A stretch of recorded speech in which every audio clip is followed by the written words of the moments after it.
What you expect, nigga, switch perspectives. You know she got objectives. No one ain't trying to lecture. Don't let that shit affect you. Just let the bros protect you. In the end, flip the script. She must be glad she met you. Yeah. See, now I'm feeling masculine. Welcome back to Opinionated, the podcast, season 3. I'm your host, Joshua Hicks, and alongside me, as always, my brother from another mother, Reed Washington. And today, we have a special guest, Elijah Lee's in the building. My brother, how are you doing today? Shit, I'm doing good. How you doing? I'm doing fantastic. Tell the people a little bit about yourself, man. A little bit about me. Born in St. Joseph, Missouri. Grew up, not a lot of people know, I went to 13 different schools. Stop you right there. 13 different schools. Yeah. All right, so break it down from elementary, middle school, high school, man. Shit, elementary, I probably went to, that was probably the vast majority of them. Let's see. I went to 4 in St. Joe, 2 in the city, and I went to 2 in Topeka, Kansas. Okay. So we moved around a lot, you know, different situations for people, but for me, it was like mom's trying to keep up with the bills and, you know, different situations move you around. You get put out spots. You learn the hard way. It's a cold world out there. And at a young age, I kind of understood, like, I had a grasp and I had to grow up fast. And being from a single family household, got 2 younger sisters, you know, that shit's tough. And, like, you know, you say you saw that at a young age. How did that, like, did that affect you in any way? I mean, it doesn't have to be negative or positive, but just seeing that your mom was struggling just to make sure that she could provide for you. For me, it was tough, you know what I mean, because you see your moms or you see that person you look up to so much struggling, and it's like we can't even keep up with it. So, you know, some situations where you got to live with folks, you got to live in a shelter, you try and figure out your next move. And for me, it was humbling because I ain't really open up to people. You know what I mean? I was sheltered. I always felt like, who can I trust? Because by the time I trust somebody, I'm on the move to go somewhere else. Right. And, you know, that's tough at times because as a kid, like I tell people, not a lot of kids have to go through that or understand that. But for me, that's why I say I had to grow up at a young age. I've been grown since I was young. And just being the only boy in the house, I kind of had to be the man of the house. Yeah, the man of the house. And did that feel like any pressure being the man of the house at such a young age? You know that you have that responsibility not only to take care of your sisters, but also have to watch out for mom too in some aspect. It was kind of some pressure because, you know, mom's always working, so I got to look out for my little sisters, make sure we all doing the right thing, making sure everything good at the crib. But for me, I think it was humbling because, like I said, whenever I got to college, that's kind of whenever I felt the pressure. I left school early so my moms was still struggling. My sisters, you know, was still in an unfortunate circumstance. And so for me to have that opportunity by my junior year to make some money, I didn't care if it was first round, 7th round, last round, undrafted. I just knew the hard work. Yeah, the opportunity once it was there. And they said, "Oh, you can make it." You know, that's why I set my dedication to. So my junior year, that's why I put my all into that. And backtracking a little bit from the college perspective, okay, so now you move, you know, multiple times. You get to high school. Was high school kind of like the stability point now, where you're kind of like at 1 or 2 high schools in your life? I went to 2 different high schools. Okay. So I was in St. Joe Central and St. Joe for 2 years. But then by my sophomore year, the coach told me I was going to be a backup. I went from being a starter to, well, you're going to be a backup. And I start seeing the situation where I get college letters, and he hiding them and throwing them in the trash. So I'm finding out from my friends that's the trainers, like, well, we found this in the trash. I'm like, hell no. Like, what'd I do to you for you to hate on me like that? Did you address that with them? Yeah, I told him straight up, you the reason why I'm leaving. At the age of 16, the school was trying to get me, the administration was trying to get me an apartment, say, hey, you can move, because I was in a tough situation whenever I was living up there too. You can move, with an administrator, you can stay in a basement, you know, it's like you have your own apartment. And I'm like, at the age of 16, well, I gotta have my own apartment, why I can't just go back to my mom's, you know. I know the situation's still rocky, but I know I'm gonna be at a high school that Be comfortable. yeah, and be that, comfortable. and you know, man, like we're unpacking a lot just from your youth side of things. Like, so at age 16, you started to realize that people saw you more so for football, what you can provide for them football wise, Yeah. and not looking at you as a person, a human being. Like, you already were saying that you were closed off because you moved a lot, Yeah. but now you're starting to find out, oh man, I play this game of football so well that you guys are willing to put me in situations.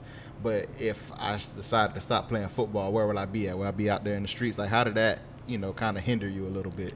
For me, it hindered me a lot because people don't know I was really a basketball player. Mm-hmm. So football was kind of secondary to Okay. me. It just gave me more of the opportunities that came. But basketball, I got to see so much being with other people that made sure I got to the games I needed. They bought me the shoes and stuff like that. So whenever I started to see that, that's what I was like, man, I kind of want to do something more than just sports. And whenever I'm with them, they see me as a kid. But whenever I'm at home, it's kind of like, Oh, man. yeah. So you transfer, and let's talk about your junior, senior year. When did you start to really get those letters and start to know that, okay, I can go sign and play college football? Honestly, I wasn't even supposed to play my junior year just because, the mission rules, if you move households, You gotta wait. You gotta sit yeah, down. you got to wait, you got to sit out. So I had to write a hardship. Like, it's either this move to be able to better my life or I'm going to be stuck in this situation that Right. I really don't want to be in. So for me, it was like my junior year, I got to the high school, Blue Springs High School. I'm just out there. I ain't have no position. I was out there trying to play tight end, receiver, running back, DN, linebacker. Just trying to get on the field. Yeah, just get in where I fit in. And the high school I went to, it was kind of like the older dudes play, and then you figure it out. But I ain't never been one to shy away from the competition. You could doubt me all you want, but I'm gonna step up and I'm gonna prove But myself. just me knowing a little bit about Kansas City from St. Joe to Blue Spring, that's a big switch up right there. Yeah, nah, that's Culture, Yeah, right there. it's a big switch up because I come from in St. Joe. I see any and everything, Right. like from everything made to all my partners. Some of my partners either in jail or just been going through the situation. We was going through the same thing. Then I get to Blue Springs. Man, there ain't no worries about none of that. Right. You just out there having fun. You could be a kid. There's Right. multiple places to go to hang out and have fun as a kid, and just the competitiveness of it. Like in St. Joe, I ain't lift weights. Yeah. I was just out there off raw Playing. talent. Just And- God-given talent. Yeah, huh? just God-given. And then whenever I got to Blue Springs, we having liftathons. We lifting twice a day. I'm like, yo, like, we got to slow down. Like, my body in a shock. Yeah. But I appreciate my homeboy, my best friend, Dalvin Warmack. So we lived in, whenever I was moving around, we lived in Topeka. Okay. It's a funny story. I lived there in pre-K, too. So we kind of had a run in there. Okay. So So that's it's where kinda- y'all first initially met. Yeah. Okay. And then we ended up on the same YMCA team. And then from there, we just kind of kept it running. And he lived in Blue Springs. And everybody thought I took some money to go to Blue Springs. Well, no, I could have went to Lee Summer West. And Right. it could have been a lot better situation. They was riding too. Yeah, exactly. They was So, riding, too. and my mom's, what's crazy is from Kansas City to St. Joe, she made every game. Every She had to be one of there. my games, yeah. Every one of my games. And it was like she was pretty much taking care of me even whenever I was Yeah. living where I was living. And how did that feel to have that support from your mother, like regardless of the distance, like she still made a way? It was a tough decision to leave because I was like, well, I want to see what it's like on this side. And that's when I learned the grass ain't always greener. Like sometimes you got to thug it through to get where you need to go. So like that was my turning point. Whenever I got to Blue Springs after my junior year, man, I probably had one of the best junior years anybody could think of. Yeah. Like I was playing DN, one of the best defensive player in a big class, won a state championship, was an All-American. And that's when my life started to take a turning point because I was playing basketball too and I got hurt mid-season. Okay. And I'm getting offers from K-State. I'm going on visits to KU, Illinois, Toledo, like all over the schools. I'm like, oh yeah, basketball ain't for me no more. It's football. Okay. And so whenever I got to Blue Springs, it was like, life finally taking a turning point. And signing day, where did you end up signing? I went to Kansas State. Kansas State. And your first day in Kansas State, how was that feeling, man? I know, for me, it was a struggle because whenever I got there, everybody was looking at me like I wasn't supposed to be something. Like I said, my best friend, Dalvin Warmack, and then we went to school with another dude named Caleb Pruitt. Okay. And those two were better than me. And whenever I got to K-State, that's how it was treated. I'm like, I'm trying to do something too.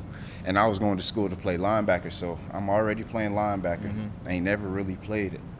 So whenever I get there, I tell them, like, I'm killing in camp. I'm doing I'm taking care of what I need to. I tell them straight up, hey, if I can't play this year, I'm gonna have to transfer. Because I've been in camp killing. I was in the summer doing what I needed to. Like, so however I could get on the field, we're gonna have to figure it out. Right. Because I already had it in my mind, like 3 years and I'm out. So my freshman year, I tell them that. They're like, oh, no, you're doing great. You know, we're going to get you on the field. Played as a true freshman. It was two of us. Well, really one, because it was just me because the other dude kept messing up. Yeah. So after my freshman year went by, you know, this is when I started to figure out I belong. Okay. Like, I'm going to be one of those dudes, you know what I mean? So, Did that shape your? I didn't mean to cut you off. Did that shape your mentality, just knowing that you walking in there and you feeling unwanted to being that true freshman?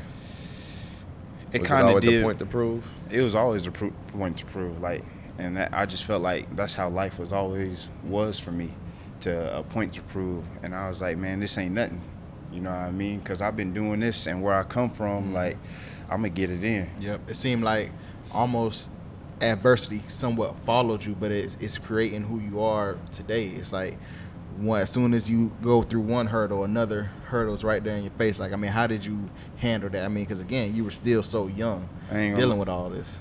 This shit was tough, you know. A lot of people say, oh, well, why don't you cry? Why don't you show emotion? How am I supposed to show emotion? Like, I got to keep going. I got to keep getting it. And whenever I'm alone, I can show emotion to myself. But whenever I'm out there, I'm not going to let you see I'm down or I'm high. I'm going to stay on the same level, because if you don't know how to get to me or make me the happiest, you can't faze me. And that's how I feel. Like, and I always stay mellow. Everybody, well, why don't you do this? Why don't you do that? Because I know I could do greater things. You know, and I'm always pushing to be better. Good isn't good enough for me. You know what I mean? And I mean, this may sound like a personal question, but I don't want you to take any offense to this. Do you almost feel like your childhood, you had to go through so much that your childhood was somewhat robbed from you a little bit, of like just trying to enjoy being a kid because you had to grow up so quick? I definitely felt like it was robbed from me, just because as a kid I was so angry. I was so mad at life, because I'm like, well, I believe in God, but Where's she showing at? me this? you ain't where's showing that? me no love. Like, and my grandma and my mom always keep believing in them. And I'm like, man, it's hard. It's tough. Because why I got to be grown and my friends is kids? Or why I got to worry about certain things and they don't got to worry about the Why are things we moving all the Yeah. time, man? Everybody gets to stay in the same house Yeah. their whole life. So you come away from college, you make it to the big times, man. Or I'm going to tell y'all the breaking point. My sophomore Go year, ahead, my go ahead. family went homeless. In college? So, yep. This was in so I college? almost dropped out of college my sophomore Okay. year. But my grandma told me, she was like, nah, they need you, keep going. So that's why my mindset kind of changed whenever I was a junior. I was like, oh, this is my last year. I was like, I'm going to do whatever it No takes. matter what, you already knew. Yeah, hey, no matter this is what. it. My coaches at K-State, nobody leaves early. So I'm like, shit, I'm going to be the one to leave early. And where were you at when you got this news? Like, were you leaving practice or someone like called you and was like, hey? We was in the winter. Or did you? Oh, you went back home. Yeah, we was in winter conditioning. Okay. And tough. yeah, my sisters called me. They was like, and my mom called me. Well, we're about to go live. I told you, Dalvin. We're about to go live with them for a little bit. And then they ended up living with my cousin for a little bit. And I'm like, and they were roommates. So my junior year, I'm going through all that, battling that. But at the end of the day, I was like, I got to go hard. So each game, I'm trying to have double-digit tackles. So I finished the year with 130 tackles. I'm like, oh, yeah, I'm out of here. That's it. I can't top it. I can't do And no like you better. said, you didn't care if it was first round, second round. You just needed an Yeah, opportunity. and I had people in my corner. They was, oh, you projected third, fourth round. I'm like, oh, that's easy. I can only imagine, bro, just from playing football Yeah. and just being on the field, bro, when you are mad or angry, you have like, no, we got to do this. Like, you know, he knows I play with him. It's just kind of like everything changes when you have a when you have something pushing you from the back out there. Yeah. It's like everything's changed. Yeah. And just tell us how it was now, transitioning to the NFL. Tell us that story. Transition NFL. I ain't go a third, fourth round like I thought I was. I ended up getting drafted in the 7th round. So whenever I get to Minnesota, that's who drafted me, Minnesota Vikings. Whenever I get there, it was like I got there, as a late round undrafted dude, pretty much, all in the same boat. It's tough. Like, for me, my camp, I felt like I was doing what I needed to do in the beginning, but then there's a situation where some people don't understand. There's so many politics that take a turn from that. Like, you could be better than somebody, but it don't matter because they was drafted here or they slotted here and you're supposed to be here. So, like, if a 7th round do good, we picked a good one, but if he don't, it'll be like, whatever. We'll just get him in the next year. So I get into training camp. I tell people in the preseason, that's when the young dudes usually play. Man, I probably had 30 plays. The whole preseason? Yeah, and there's a dude that came in 2 weeks into the preseason. He an undrafted dude, tryout dude. He got a shot before I did. Right. I'm like, oh yeah, football's over. Like, now I got to transfer my mind to something secondary, and that's when it finally hit me, because I always thought football or sports was life. Like, I never understood you could be more than, just athlete. Just an athlete. And I've always been seen as this top athlete in the situations I've always been in. I was like, man, this shit's over.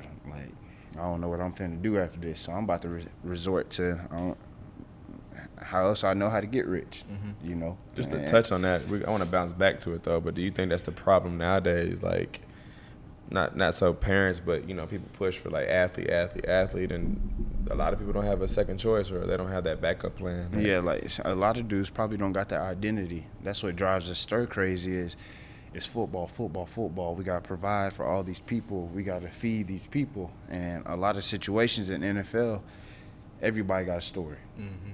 Everybody got a family that they got to take care of. Yeah, and I'm like, we grown. Like, there's mouths to feed. So, like, that's my mindset every year. I got mouths to feed, man. Can't nobody take my spot, or I got to go take me a spot. I ain't never been comfortable. I'm in year 6, and I'm still not comfortable because... And I think that's probably where your childhood actually now benefits you. Yeah. Because, you stated early on, you were like, you was closed off, you were sheltered. It was hard for you to kind of trust people or make friends. And it's kind of like in the NFL, it's a business at the end of the day. We can be boys and we can be talking, but at the end of the day, we fighting for the same spot. I got to get mine. I got to feed my family. Yeah, and it ain't never no bad blood. It's I'm going to help us. I'm going to help you. I'm going to try to whatever I can do to help you beat me out.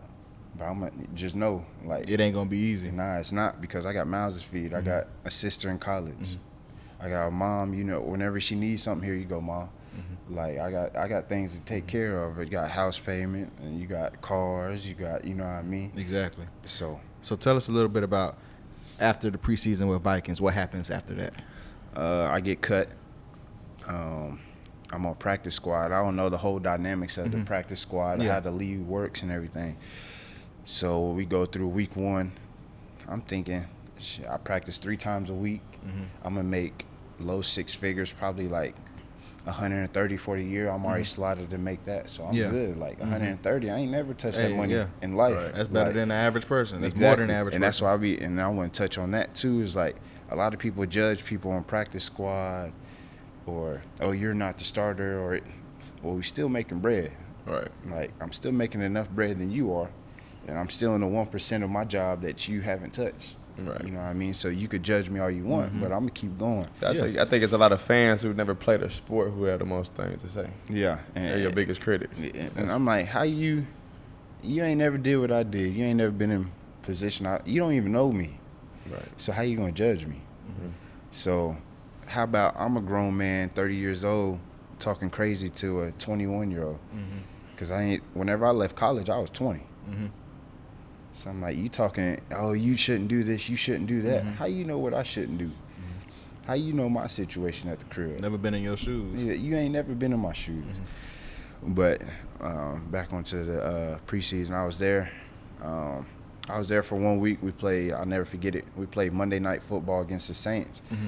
I'm vibing. We play on Monday night. Tuesday, I don't know how it works. I didn't know you could get picked up from practice squad on a Tuesday. So on Tuesday, I go out to a little club. This is the first time being able to go out. I'm 21. I go up. I'm sleeping in till 11. I know I got Tuesday off. And then Wednesday back to practice. I wake up to 20 missed calls. Oh, wow. After week 1. And it's crazy because it's like I wanted to go to San Fran right after I got cut. But they was like, nah, just stay here. We got a plan for you. I was like, okay. So the next week, I wake up 20 missed calls from GM, head coach, my agent, my mom. They like, get up. Like, we got to go. Like, I'm like, what you mean we got to go? I done fully furnished the apartment. I bought everything in there. I done had the apartment since June, not knowing you probably shouldn't buy something soon until you know your situation. I wake up to 20, 30 missed calls. It's the GM in San Fran. It's the head coach in San Fran. They like, you got to get up. We need to get you on this next plane. We try and get you to Cali. You're going to be on an active roster. I'm like, well, shit, how they know about me? Like, I ain't do nothing. That's just a testament of the work I put in college. They liked me enough to put me on active. So I get out there. I practice on Wednesday. I'm playing in the game Sunday. Now, for me, it was like, I ain't even got to really, you know what I mean? Yeah. Really get comfortable, understand the system and all of that. Exactly. But you understand when that call come. And be ready. Yeah, and NFL, they say the grass ain't always greener. Now, it ain't always greener, but they come to get me for a reason. Somebody in that building want me. Right. So as long as somebody in that building want me, so I want to be here right now, too. Exactly. I want to be where I'm wanted. Yeah. And so I get out to Cali. I found an apartment. I was there for 3 years. You know what I mean? First year, they came and got me. I was active the rest of the year. My second year, I had to beat out some dudes. I got to play. My second year, I was balling out. Yeah. Like I started 5-6 games, finished the season with 65 tackles. Like for me, that was a dream. My first game starting was against the Detroit Lions. I had 12 tackles, a sack, forced fumble. Like and that's when at that moment I was like, well, shit. Like I proved I could be here. Yeah, I belong here. Come the third year, that's the Super Bowl year. I had actually tore. My coach tell me, I want you to start at Sam, the third linebacker. Like, I want you to do your thing. Yeah. We know you're going to take care of it. Man, how about during the first preseason game, I done tore my thumb. They told me it was going to be 3-4 week recovery. I'll be right back. How about I get out of surgery? The lady was like, oh, yeah, it's probably about 8 to 10 weeks. They make it sound sweet. They make it sound sweet. And I'm like, oh man, 8 to 10 weeks. Like, and how did that affect you, like the mental wise? Because I mean, obviously you're just now getting into it. You're feeling comfortable. You're a seasoned vet now in the league, and it's like this is your big time to shine now, and you're out. You know, it hurt, but at the same time, I had that hard part. Whenever I was like, I thought football was over. I was like, well, I got my money. I always have my money saved up. So I'm like, I think every day, like, even the amount of money I have, I always think I'm broke. And that's my mindset because this money got to last me. Yeah. This sport could end today. You got to stretch. Yeah, it got to stretch. We got to figure out how to stretch because I still got people to take care of, people dependent on me. So we got to figure it out. And how did it make you feel, like, finally being able to provide for your family? Man, when I tell you that's probably one of my greatest accomplishments.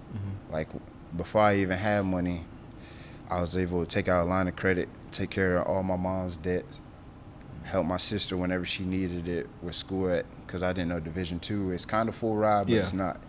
So whenever she needed it, I could take care of that. Then my younger sister, I told her, don't worry about it. Like, whatever your scholarships don't take care of, I'll take care of that.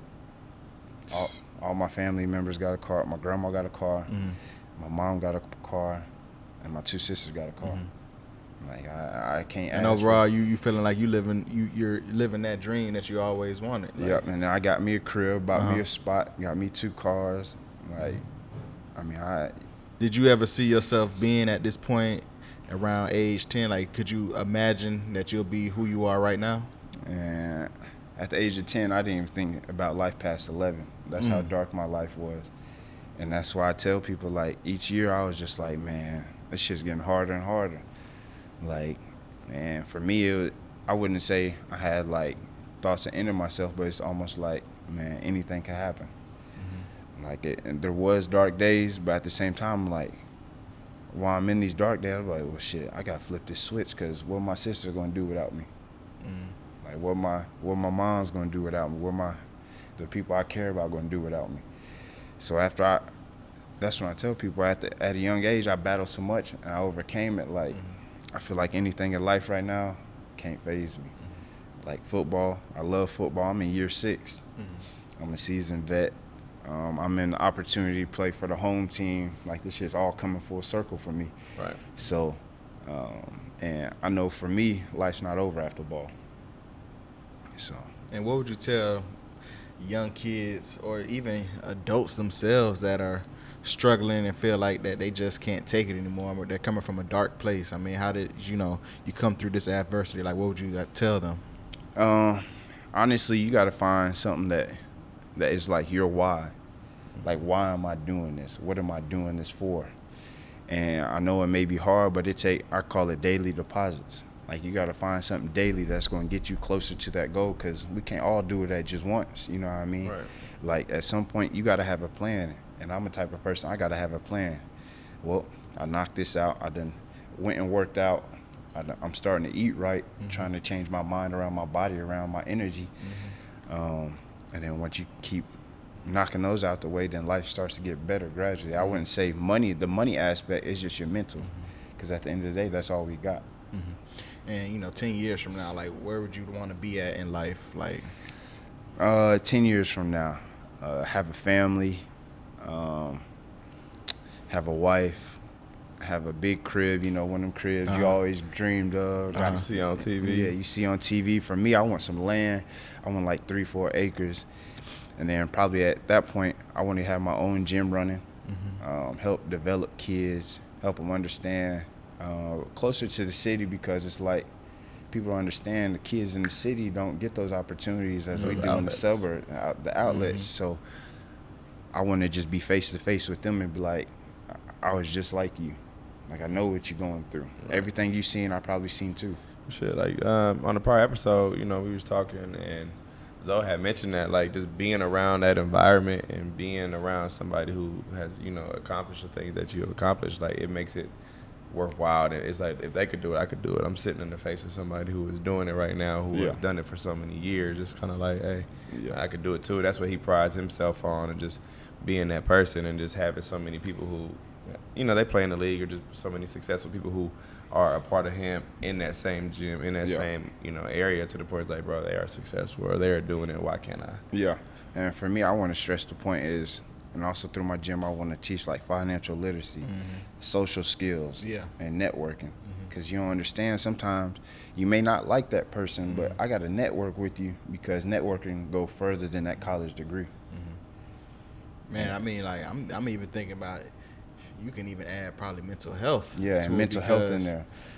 Man, like, just seeing your story, I mean, it is a success story, right? Yeah. You've had people doubt you and counted you out your whole life, and now to become the man that you are today is a testimony to not only your faith, but your resiliency of, hey, you can do it. I mean, there has to be kids just like you that have the same story, growing up in the same neighborhoods that you grew up in, saying, man, and I don't think I could take this anymore. And you said it early on, hey, 8, 9, 10 years old, you was a man of the house. So, I just want to give you your flowers while you're here, while we have this platform to say, hey, man, hey, continue doing what you're doing. Yeah, appreciate that. And I mean, you blew us away with this interview. Not saying that we didn't think that you were going to come with it, but you came with it. You gave us a different perspective of, more than just football. So, Elijah Lee, man, I appreciate you for showing up and showing out. Yeah, He's Reed Washington. I go by the name of Joshua Hicks. This wraps up another great episode of Opinionated, the podcast, season 3. Love, always. There's this saying, everyone wants to be a boss until it's time to be a boss. We live in an era where people speak louder than actions, where an individual is looking for a handout, not a buyout. Your life is like an empire, and it's built brick by brick. Your success will reflect from your life decisions. This week, build your legacy. Nothing has ever been given. Everything has been earned. In the words of Rick Ross, I built it from the ground up. You bought it, renovated. As always, CeeLo.